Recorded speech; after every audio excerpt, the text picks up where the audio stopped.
Michel Barnier has come under severe pressure to end the threat of a no-deal Brexit amid the possibility of a massive funding hole for Brussels.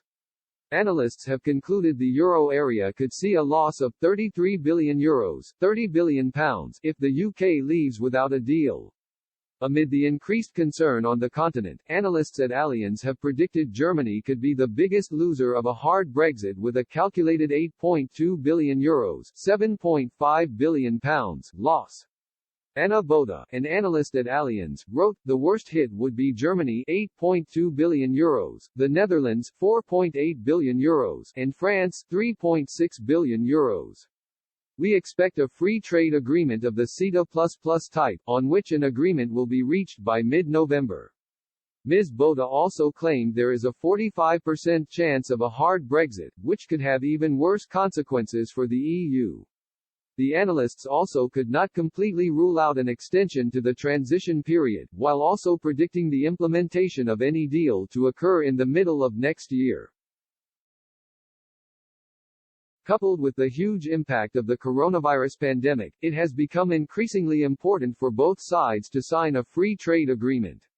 Amid the backdrop of a possible no-deal Brexit, both Lord David Frost and his counterpart Michel Barnier held informal talks this week.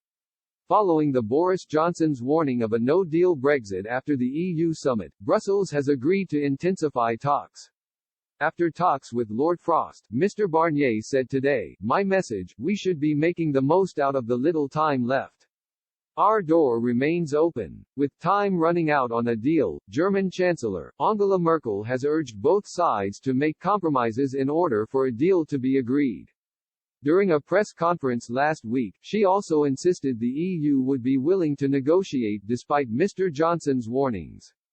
She added, we asked Britain to be willing to compromise. This of course means that we too have to make compromises. We are prepared to continue negotiating. We have seen light but of course also still shadows in the most recent negotiations, and if it is up to the European Union, and me personally, we should simply continue these talks, an agreement would be in mutual interest.